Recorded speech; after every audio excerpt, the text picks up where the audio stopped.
Hello friends, আজকে social মিডিয়ায় বহু চর্চিত বহু চর্চা হচ্ছে যে শিক্ষার হাল ফেরাতে সমস্ত সরকারি বিদ্যালয়ের শিক্ষক শিক্ষিকাদের সন্তানদের সরকারি স্কুলে ভর্তি বাধ্যতামূলক করা হোক। এই নিয়েই আজকের প্রতিবেদন। আমি শিবরাম সরকার, আপনারা দেখছেন নিমতিতা দর্শন। অবশ্যই আপনাদের মূল্যবান মতামত রেখে যাবেন ভিডিওটি শেষ করার পর।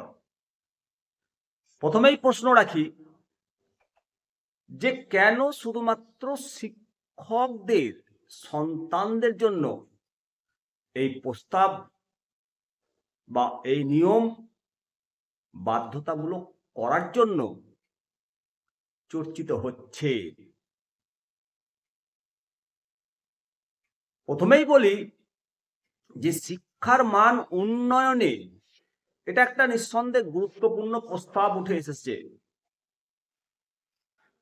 তবে এই প্রস্তাব অনুযায়ী সমস্ত সরকারি স্কুলের শিক্ষক শিক্ষিকাদের সন্তানদের বাধ্যতামূলকভাবে সরকারি বিদ্যালয়ে ভর্তি করতে হবে, কিন্তু শুধুমাত্র শিক্ষকদের ক্ষেত্রে কেন চাইছেন? অন্যান্য সরকারি কর্মচারীদের সন্তানদের সরকারি বিদ্যালয়ে ভর্তি বাধ্যতামূলক হবে না কেন?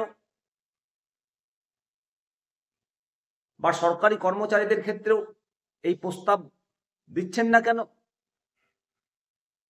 তাহলে বলতেই হয় যে এখানে কি একটা অদৃশ্য বিভেদ কাজ করছে? আমরা জানি সরকারি বিদ্যালয়গুলোতে অনেক সময় শিক্ষার মান এবং পরিকাঠামো নিয়ে অভিযোগ থাকে। তখন প্রশ্ন আসে, যদি সরকারি বিদ্যালয়গুলোতে সঠিক শিক্ষা এবং পরিকাঠামো না থাকে, তাহলে কেন শুধুমাত্র শিক্ষকদের সন্তানদের সেখানে ভর্তি করানো হবে? শিক্ষার হাল ফেরাতে আমাদের একটি সামগ্রিক পরিবর্তন দরকার। যদি সরকারি স্কুলগুলোর মান উন্নয়ন করা হয়, তাহলে কেন দেশের সব শ্রেণীর মানুষ তাদের সন্তানদের সেখানে পাঠাতে পারবে না? এই প্রশ্ন রাখছি।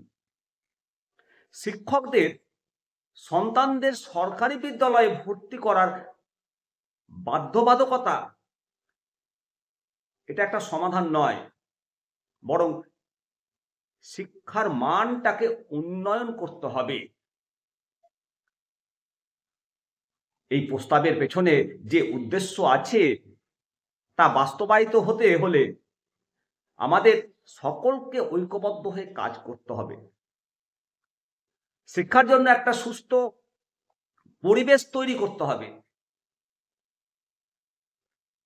প্রতিটা বিদ্যালয়ে ছাত্রইষ্টু শিক্ষক সমতা বজায় রাখতে হবে। গর্বের সঙ্গে বলতে পারি যে প্রতিটি প্রাথমিক বিদ্যালয়ে প্রশিক্ষিত এবং উচ্চ মেধা সম্পন্ন শিক্ষক শিক্ষিকা রয়েছেন। তাদের পাঠদান করার মেরিট যথেষ্টই উন্নয়ন এবং সৃজনশীল কাজকর্মে অংশগ্রহণ করেন। কিন্তু যদি ম্যান পাওয়ার কম থাকে, সেক্ষেত্রে একটা বিদ্যালয় কখনো 100% কাঙ্ক্ষিত মানে পৌঁছাতে পারে না। 50%, 60% এরকম মানে পৌঁছাবে। এই অবস্থায় শুধু শিক্ষার হাল ফেরাতে শিক্ষক শিক্ষিকাদের সন্তানদের ভর্তির এই প্রস্তাব কি বাস্তবসম্মত? অবশ্য আপনারা মতামত দিন।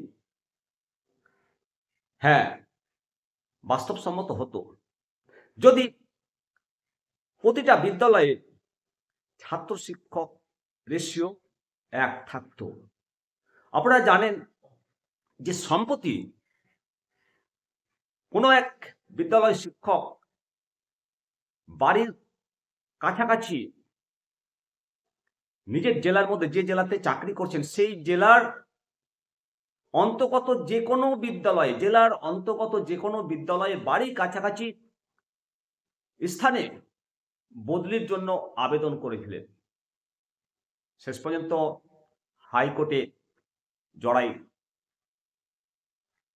হাইকোর্টে মামলা হয় এবং হাইকোর্টের মামলার যে পর্যবেক্ষণ, সেই পর্যবেক্ষণে উক্ত বিদ্যালয়ে 1024 জন ছাত্রছাত্রী এবং প্রধান শিক্ষক সহ 6 জন শিক্ষক এবং 2 জন পার্শ্ব শিক্ষক রয়েছেন। এমত অবস্থায় সেই বিদ্যালয় থেকে শিক্ষক বদলি কি সম্ভব? যেহেতু বিদ্যালয়টিতে শিক্ষকের অভাব রয়েছে, তাই আবেদনকারীর প্রার্থনা বিবেচনা করা যায় না।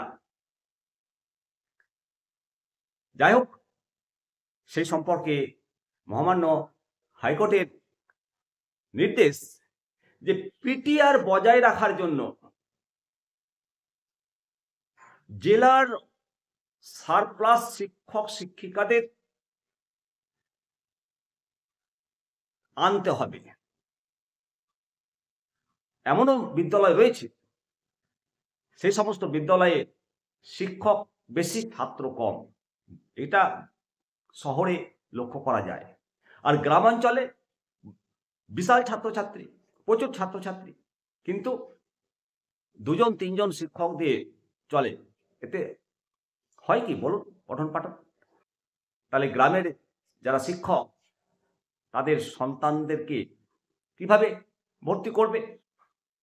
অনেক সময় অফিসাররাও বলে যে আপনাদের সন্তানকে নিজের বিদ্যালয়ে ভর্তি করেছেন তো? আর এখানে আর একটা কথা বলতেই হয়, অনেক অভিভাবক, অনেক